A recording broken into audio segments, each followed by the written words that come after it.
علیہ الصلوۃ والسلام نے فرمایا کہ مومن کا معاملہ بھی بڑا عجیب ہے کہ اسے اگر تکلیف ہوتی ہے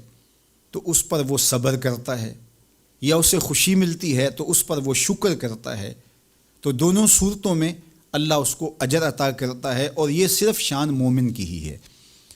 کہ وہ مصیبت پر صبر کرے، بلکہ فرمایا کہ مومن کے پاؤں میں کانٹا بھی چبھتا ہے تو اس کا بھی اس کو اجر دیا جاتا ہے، اس کے درجے بلند ہوتے ہیں، اس کے گناہ معاف کر دیے جاتے ہیں، اس کی خطاؤں سے درگزر کر لیا جاتا ہے۔ لیکن یہ مشروط ہے اس تکلیف کو صبر کے ساتھ برداشت کرنے سے۔ اگر وہ واویلا کرتا ہے، ناشکری کے کلمات کہتا ہے، تو تکلیف تو ختم نہیں ہوتی لیکن اجر زائل کر دیا جاتا ہے۔ تو اس لیے ہمیں ہر صورت کے اندر صبر کے دامن کو مضبوطی سے تھامنے کی تلقین کی گئی ہے، اور اہل ایمان کو یہ بھی سبق دیا گیا کہ جب انہیں کوئی بھی مصیبت پہنچتی ہے تو وہ کہتے ہیں انا للہ و انا الیہ راجعون، کہ ہم اسی کے ہیں اور اسی کے حضور پلٹ کے جانا ہے۔ تو یہ وہ امر ہے کہ جو ان کی طبیعت کے اندر ٹھہراؤ پیدا کرتا ہے اور ان کی زندگیوں کے اندر اللہ تعالیٰ جل شانہ پر جو یقین ہے اس کا پتہ دیتا ہے۔ اگر مصیبت کو اللہ کی طرف سے سمجھ کے مان کے صبر کیا جائے، اس کو مقدور سمجھا جائے،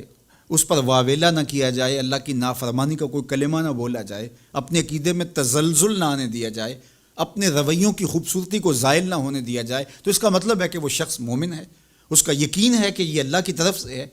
تو پھر اس کے یقین کے صلے کے اندر اللہ اس کو پھر ہدایت قلب کا چراغاں نصیب کرتا ہے۔ اور فرمایا واللہ بکل شیء علیم، اور اللہ ہر شے کو جاننے والا ہے، اسے پتہ ہے کہ کسی پر مصیبت نازل کیوں کرنی ہے، اور اس مصیبت سے اس کا امتحان لینا مقصود ہے، اس کے درجوں کو بلند کرنا مقصود ہے، اس کے گناہوں کو معاف کرنا مقصود ہے، اس کو کسی آزمائش میں ڈال کر کے اس کو مزید کندن بنانا مقصود ہے، یا اس کا کیا مقصود ہے، اس کو سزا دینا مقصود ہے، یہ اسے پتہ ہے۔ تمہارا رب تمہاری طرف آنے والی جو تکلیفیں ہیں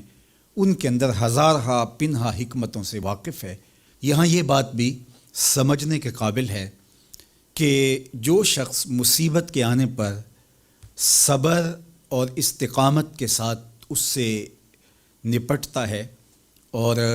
اللہ پر جو اس کا یقین ہے اس میں تزلزل پیدا نہیں ہونے دیتا، کل من عند اللہ، اے محبوب فرما دیجئے جو کچھ ہے وہ تمہارے رب کی طرف سے، یہ اس کا خیال اور فکر ہے کہ یہ میرے اللہ کی طرف سے، تو پھر اس مصیبت کو ٹالنے والا بھی وہی ہے۔ تو اگر یہ اس کا عقیدہ پختہ تھا تو پھر وہ مالک کی دہلیز چھوڑ کے، مالک کی چوکھٹ چھوڑ کے کسی اور دہلیز پہ نہیں جائے گا، کسی اور چوکھٹ پہ نہیں جائے گا، وہ اس مصیبت کو دور کرنے والا مؤثر حقیقی اللہ کو ہی جانتا ہوگا اور اسی کے حضور دعائیں کرے گا، التجائیں کرے گا، کسی شرک کا ارتکاب نہیں کر سکتا ہے،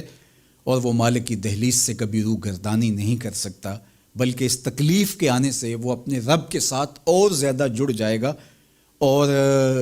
اگر وہ صبر کرے تو یہ اس کا ایک مرتبہ ہے کہ وہ حوصلے کے ساتھ اس تکلیف کو برداشت کرے، اور دوسرا مرتبہ جو اس سے بڑھ کر ہے کہ اس پہ اللہ کی رضا کے سانچے میں اپنے آپ کو ڈھال لے کہ جے سونا میرے دکھ وچ راضی، میں سکھ نو چلے ڈاواں۔ اگر وہ اس بات پہ راضی ہے تو کوئی بات نہیں ہے، میں اس پہ راضی ہوں کہ میرے رب کی یہ رضا ہے۔ تو یہ دونوں چیزوں کا مل جانا، یا دونوں میں سے کسی ایک کا مل جانا، یہ اللہ کی طرف سے اس کو دیا گیا انعام ہے جو اس مشکل حالات میں اس کو حاصل ہوتا ہے۔ اب وہ کس کیفیت میں ہے اللہ تعالیٰ اس کو خوب جانتا ہے، کہ وہ اس پہ صبر کر رہا ہے یا اس کا اندر ڈول رہا ہے، اس کا عقیدہ کمزور تھا اور وہ کمزوری کے باعث جو ہے وہ تزلزل کا، تذبذب کا شکار ہو گیا، تو یہ تمہارا رب خوب جانتا ہے۔ تو تمہارے سینے کے اندر چھپی ہوئی کیفیت تمہارے رب کے علم میں ہے۔